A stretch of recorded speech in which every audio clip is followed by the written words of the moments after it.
The Big Ten is on top of the college football playoff rankings with Ohio State and Indiana, and a big week coming up again on today's Locked On Big Ten Squad. You're talking ball with the Big Ten Squad, sponsored by Game Time. From USC to Ohio State, from Michigan to Oregon, from Nebraska to Washington, it's the local experts of the Locked On Podcast Network bringing you scoops, breakdowns, and the most comprehensive preview of the upcoming Big Ten weekend. No hurt feelings and thin skin allowed. Squad up, you're part of the Big Ten Squad. I watched 3 college basketball possessions while that intro ran. Welcome to this week's Locked On Big Ten Squad. I'm your host, Spencer McLaughlin, neutral arbiter of all things college football, of course. Ryan Herrings of Locked On Badgers is here. Mark Colkin of Locked On USC. Zach Anderson-Yaxheimer of Locked On UCLA. And Roman Tomashoff just happened to wind up in the bottom right of the Big Ten Squad. I know, it's just, this keeps happening. It's crazy. Ever since I started running the production side of the squad, you've always wound up down there, Roman. It's coincidence? It's wild. I think not. It's a pure coincidence. There's no evidence to the contrary. You can't prove anything. Just like none of you can prove that I did anything to Woody and Buzz back in the day. So, Ryan, I want to start with you. I know this had to feel a little bit like the Squidward meme, looking through the window at everyone else having a good time, because everyone here, except for Yaxheimer, of course, is ranked in the college football playoff. What did you think about Ohio State being 1, Indiana being 2, and Oregon also being in the top 10? And correctly, Iowa and Washington find their ways into the top 25. Yeah, I think once again the Big Ten gets a little capped. I actually think Oregon, I would put them up ahead of BYU and Texas Tech. I think their schedule's been tougher. They're elite defensively. I think you look at a school like Iowa. Certainly, listen, it's Ohio State, Indiana, so I'm not going to throw too much shade at the Big Ten getting capped a little bit, but there's 2 lost teams from the SEC and other conferences ranked considerably higher than Iowa, who was a top 5 defense. If Iowa was in the SEC, they wouldn't be 20th. The Big Ten middle class always gets dinged a little bit. That's nothing new. If I was nitpicking, I would probably flip-flop Indiana, Ohio State, to be honest. I think the Indiana win against Oregon is the most impressive thing we've seen, certainly, in my opinion, all year, but I do think Oregon should be a little higher, quite frankly, and I do think Iowa, once again, doesn't get quite the respect it deserves. Mark, USC comes in at number 19 in the college football playoff rankings. How did you feel about that? I'm fine with that. I mean, I think people predicted they would be somewhere around 20. I guess they overachieved a little bit. Whenever somebody says it doesn't matter where you start in the preseason poll, tell them they're full of caca. Because when you start out of the polls or lower in the polls, you have to work twice as hard to work yourself up. And this is kind of the result. You look at, I don't know if it's strength of schedule or if the new phrase is strength of record, but the first poll is always kind of the first one out of the gate. All right, this is where everybody lines up, and you're going to see major drastic changes when the second poll gets released next week. But, USC 6-2, you look at their strength of record, they lost on the road to Illinois and they lost on the road to Notre Dame. Meanwhile, they're behind a bunch of teams that you look at and say, on a neutral field, who wins? I'm not sold on BYU. I'm not sold on Texas. I mean, Texas is up there because they've got, why? Who do they beat? Vanderbilt? Is that their Oklahoma? The Oklahoma win is what bolsters Texas into that particular spot. But I mean, the SEC teams who all start out preseason in the polls, they just keep yo-yoing back and forth, up and down, because all of a sudden, when you play each other, well, you're playing a really tough game.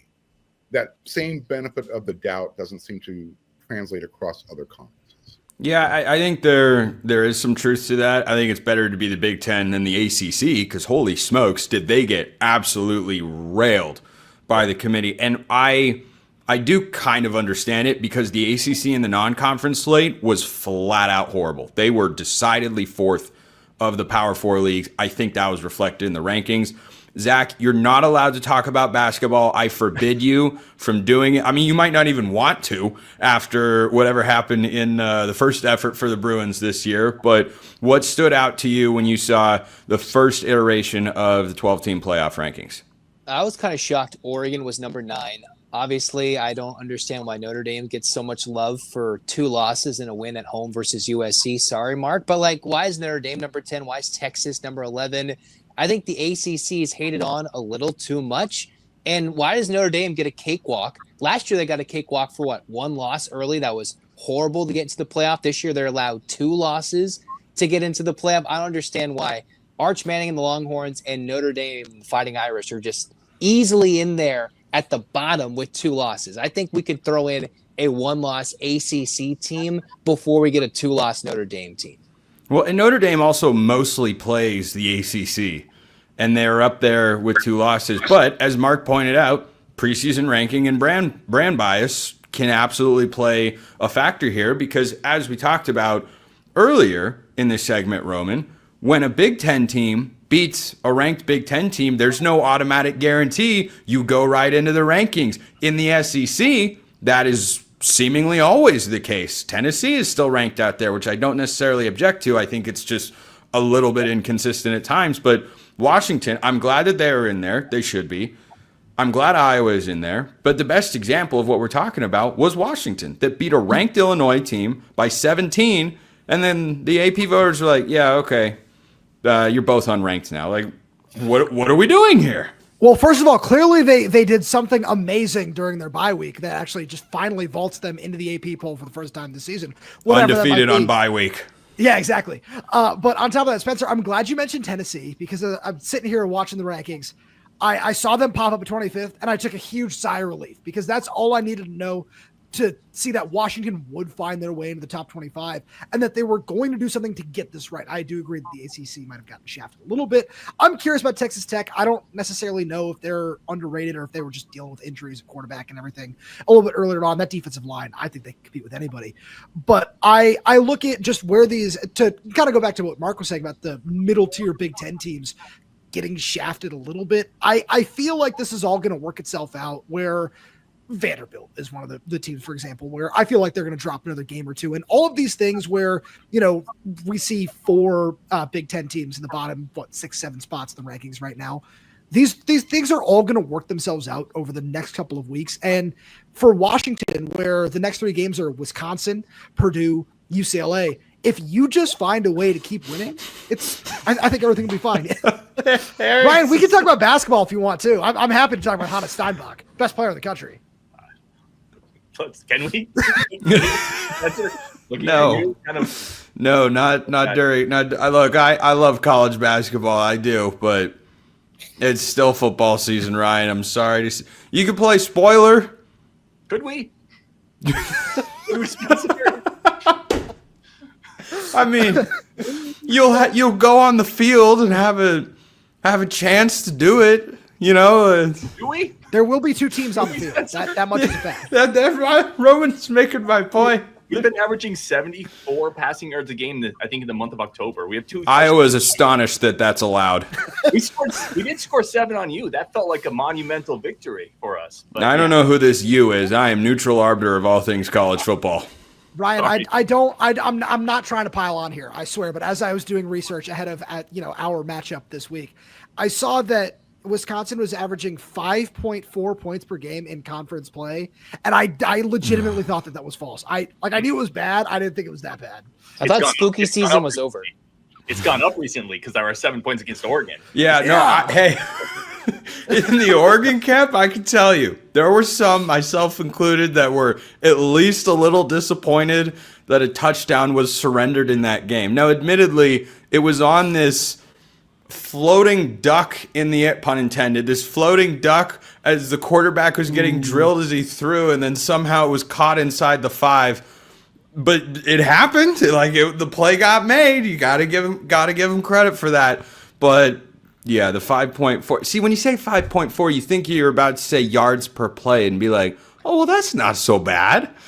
And then it's points per game, and you're just like, oh no. It's good runs in baseball, not points. Yeah, per game runs. Yeah, runs per game. Hey. 5.4 would be very good. Goals would be awesome. Ryan, do they make red paper bags in Wisconsin? People have found some. I need a red out. Like, It's been rough. No, Wisconsin is next if they haven't already for the shirtless male student section. That happened too. Like, That did happen. That did happen. I will quickly point out there was a recent report. The colleges that have sold the most beer on campus, Wisconsin is by far. You saw that? Yeah. Far and away, baby. It was like $800,000. It was a crazy number. It's not even close.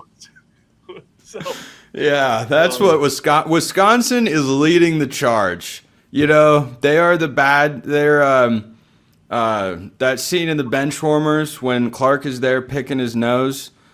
And then Richie tells them, Clark, they're beating us in runs. But the good news is you're beating them in boogers picked. So we got that. We got that going for us. We're going to pick, speaking of which, watch this segue. We're going to pick every game in the Big Ten this week. Yeah, that's why I got top left responsibility up here. Plenty more on today's Locked On Big Ten Squad.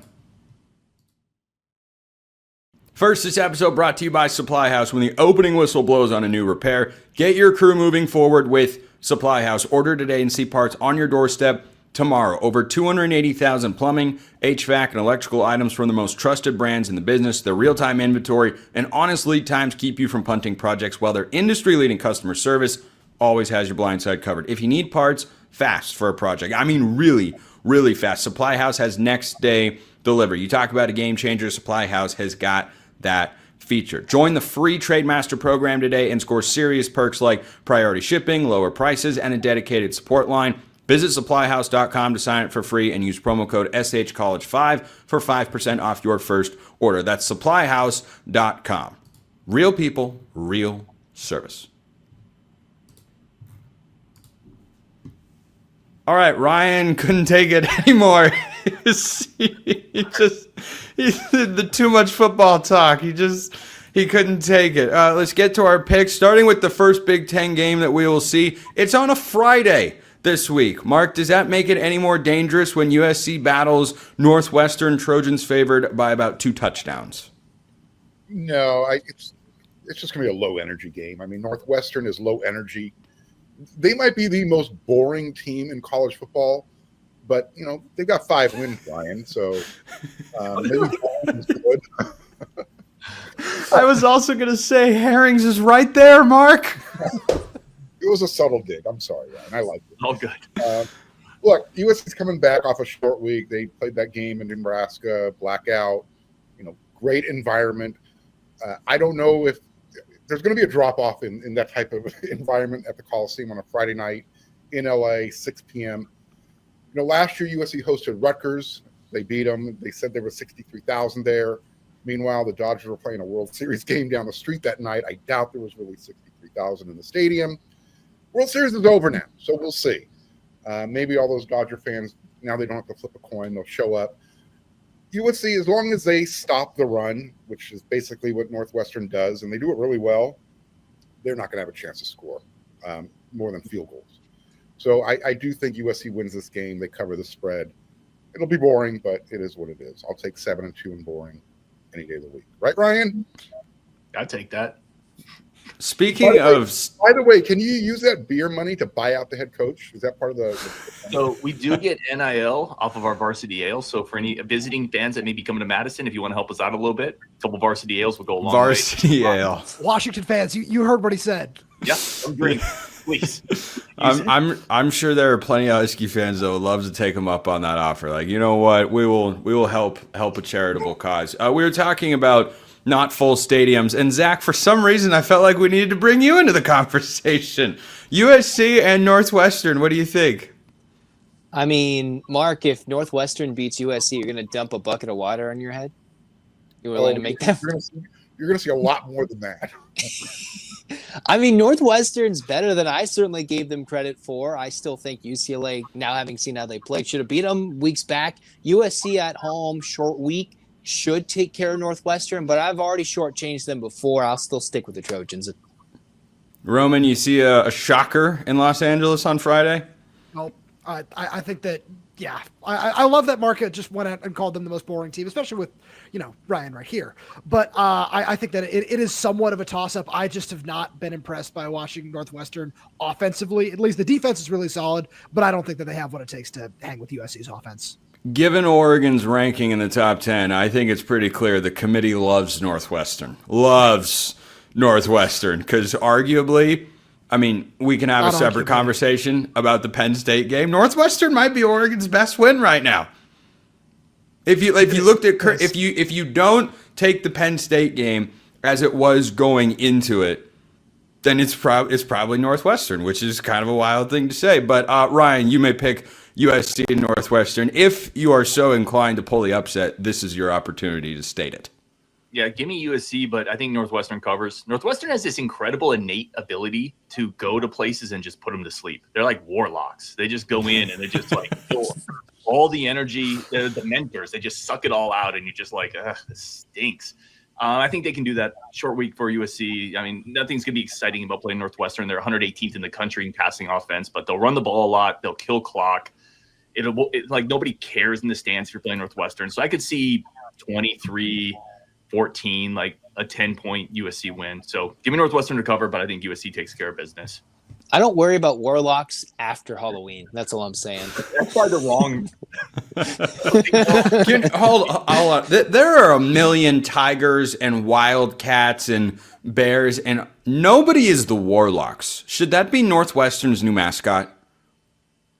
No, I don't know if it fits Northwestern, having been to that doesn't. campus. What does fit What about a wildcat fits Northwestern? They're Well, in Wildcat Evanston. is like the most like boring, overused logo across college sports, so I think it fits perfectly. You put glasses. Okay, on but think about this. Think about this. Northwestern, arguably the premier academic school in the Big Ten. I said arguably. We don't need to have that discussion. I was gonna go fight. I'm gonna fight you, Spencer. I was too. Academic prowess and everything. Hey, man. That's true. That is Washington's forte. Northwestern, I think, is Northwestern's like the Stanford of the Big Ten. I was just gonna say, the Stanford Light. That's who they. That's exactly. Yeah, they're Stanford like. If anyone was going to figure out how to get magic into our lives, wouldn't it stem from Northwestern? I think that's a fair point. That's what I'm saying. The Northwestern Warlocks is kind of electric. You have the double W's in the name, in the full team name there. I think they should just lean all in, the Northwestern nerds, and just like go for it. Hey, man, if Stanford hasn't changed their mascot, I don't think we're going to get that. The cardinal tree is iconic, even though it doesn't make all that much sense. But anyway, Ohio State plays Purdue. Yeah, okay. Well, speaking of games that are technically speaking of games, Ryan, where two teams are technically taking the field, Ohio State plays Purdue this week. But Roman, I want to go to your game against Ryan here because the spread's only 11.5. Ryan, it's only 11.5. Roman, you can start things off. Any measure of upset alert against a nothing to lose except another football game Wisconsin team? The weather's not going to be great in this game. So this is one of those games where I just look at it and say, Washington still has to travel 4+ hours for this. There's still some level of question of which team is going to show up with Jedd Fisch on the road. Is it going to be the second half against Maryland, the team that showed up for the entire game against Washington State, or the team that showed up for the Michigan game? And I think that Washington has the high-end talent to be able to run away with this game. But again, with the weather, with what Camp Randall can bring, especially, in a nothing to lose game like this, I'm always going to be a little bit nervous. But I always kind of thought coming into the season that Washington was going to split Michigan, Wisconsin, and this is the game I had them winning. Ryan? Yeah, I don't think Camp Randall's going to bring too much. There's a lot of. You were talking about the shirtless section. I thought we were going to get a little bit of that. Camp Randall's a great place. Like a lot of places are in the Big Ten when the team is winning. So I will say this: Wisconsin showed fight against Oregon. This team hasn't given up. I will say that they found some new pieces at linebacker, Mason Posa, a couple guys on the defense. Defense is solid. Defense can play. The defense can really play. And they haven't given up. You will likely see a new quarterback. For whatever it's worth. Who? So who's left that hasn't been tried? They're probably going to go back to Daniel Neal, who got a few reps earlier this year, and then they're going to play, I think, the 4-star freshman Carter Smith is going to get in there. So that gives you a spark. Both those quarterbacks can run. If it's a bad weather game, it's the same thing, Spencer, it's the same thing you and I talked about 2 weeks. Weather, maybe bad game, if you can run the ball a little bit. I actually think Wisconsin keeps this one close. I really do. I think they played really hard against Oregon. They showed some signs. They were able to run the ball a little bit for the first time this year. But ultimately, Washington offensively is just too talented. There's too many guys on Washington's team that are just a tier above whatever Wisconsin's going to have. So I think Washington comes in and wins. I do think Wisconsin keeps it close. I think they play hard. Anybody want to take Wisconsin in the upset here? I'm going to say the points or just the upset? The tailback you wannabes cover. Wow. Yeah, I'm probably Cover. I thought Mark was going for it there. Before we break for segment 3, Zach, the Bruins have Nebraska this week in what I'm dubbing the what could have been bowl. You know, UCLA for a minute was controlling their own path to the Big Ten championship game. Nebraska, until Dylan Raiola got hurt, was controlling their own path to the college football playoff. What do you think the Bruins bring to the table this week? I think the Bruins, favored at home, should win this game against Nebraska. It's going to be the last game that they're favored this season, I believe, with Ohio State, Washington, and SC all on the schedule, 2 of those 3 on the road. It's a must-win, quite frankly. If Tim Skipper wants this job, I wasn't too scared of Raiola last year coming into this year from a UCLA perspective because the Bruins have already beaten them. A lot of new pieces, of course, but without Raiola, I think this has to be a UCLA win or looking at somebody other than Tim Skipper as the new UCLA head coach. By the way, perhaps most importantly on the line for the Bruins this week, Zach, they have to win this game to keep their hopes alive of forcing me to buy a Nico jersey and wear it for a week here, or not here, but over on Locked On College Football. That has to happen. If they lose this game, it will not be alive. When we get back, boy, a couple of fun games in the Big Ten, including Oregon. I will have our picks for that and more on today's Locked On Big Ten Squad, which is brought to you by our friends at FanDuel. The NBA is back, and there's no better place to get in on the action than FanDuel, the official sports betting partner of the NBA. Even if you missed the start of the game or want to ride the hot hand, FanDuel has live bets on everything from who will score next to fourth quarter comebacks. Plus, you can even combine your live bets into a same-game parlay for a shot at a bigger payout. Keeps every game exciting, especially when your team's making that late push. And all the lines we're talking about here on the show, provided, of course, by our friends at FanDuel. If you want to bet any of those games because you think you know how it's going down, if you think UCLA is rolling Nebraska with a backup quarterback, Bruins -2.5 is probably your cup of tea. If you think USC is thrashing Northwestern, you can take a -14.5. If you think Northwestern hangs around, +14.5. Anything you think's happening, you can put your money where your mouth is with FanDuel. Right now, FanDuel is giving new customers $300 in bonus bets when your first $5 bet wins. So head to FanDuel.com to sign up and play your game with FanDuel, the official sports betting partner of the NBA.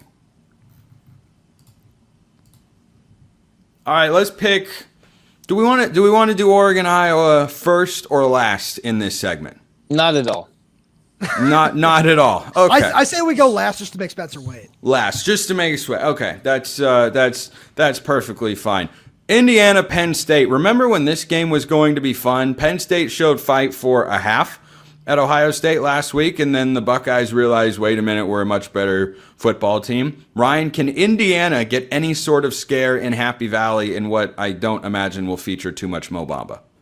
I don't think so, man. Indiana is so good. And I think people still are coming to terms with the idea that Indiana is an absolute powerhouse this year.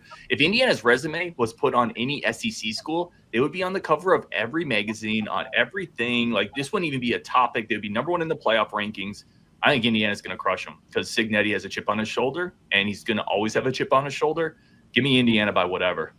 National title contending Hoosiers is how they should be viewed. Mark, any chance that we've got a stunner? There's a chance. There's a chance. Exactly. Well, yeah. Your finger and thumb. Yeah, exactly.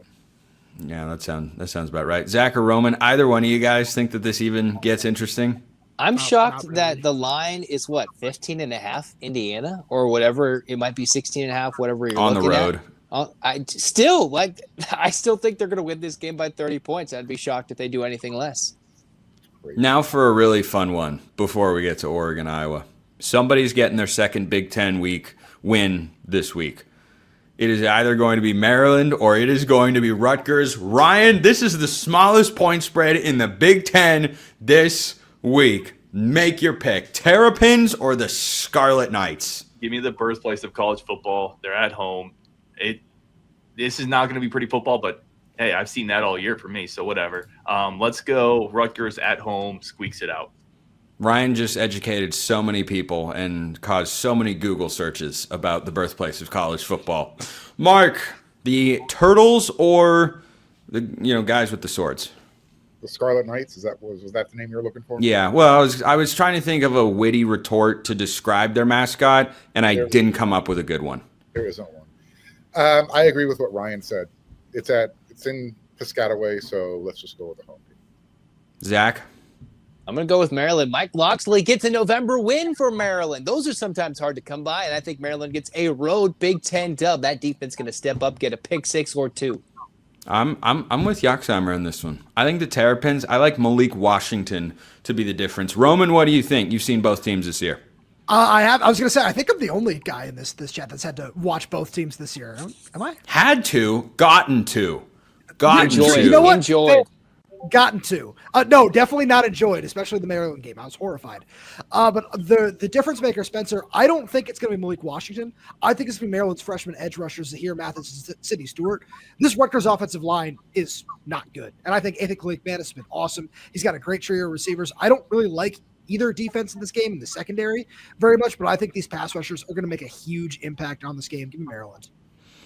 And now the moment everyone has been waiting for. The crowd goes crazy behind me on game day. Oregon goes to Iowa in a ranked matchup that wasn't that way when the week began, but thanks to the committee's playoff rankings, is indeed a top 20 showdown in Iowa City. Iowa's passing offense has not put together a 200-yard effort from Mark Gronowski this season. However, that's never really been Iowa's staple. They go against a great Oregon pass defense. Ryan, what do you think about this game? Two great defenses. You hit on it. Oregon's defense is going to be really tough for Iowa, but maybe they're able to run the ball a little bit. It's in Kinnick. Kinnick is an incredibly hard place to play. It would be helpful if that was a night game, right? That the early afternoon or the mid-afternoon kick doesn't help Iowa there. Give me Oregon, low-scoring game. Iowa's going to play tough. They always do at home, but I think Oregon just has too much offensively, and I don't know how Iowa moves the ball. So Oregon, tight game, take the under. Mark? I want these two teams to hit each other so hard over and over and over again so they are not ready to come.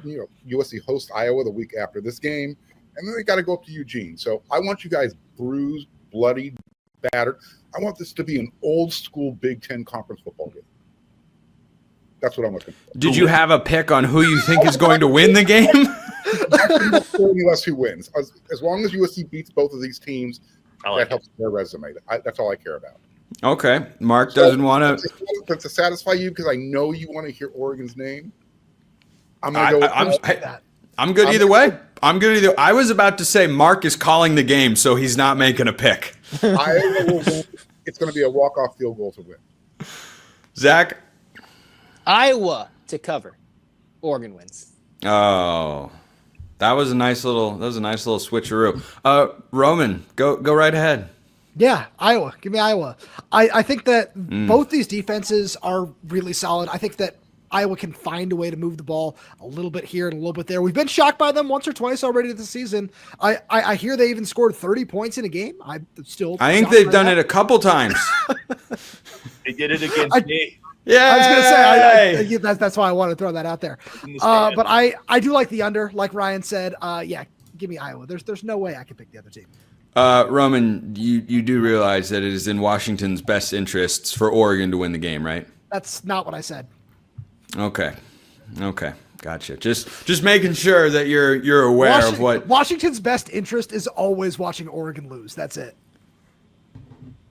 All right, rent free. We can live with that. Yeah. Let's not act like that doesn't. The only question I've got in this game is whether Oregon wins by 30 or 35.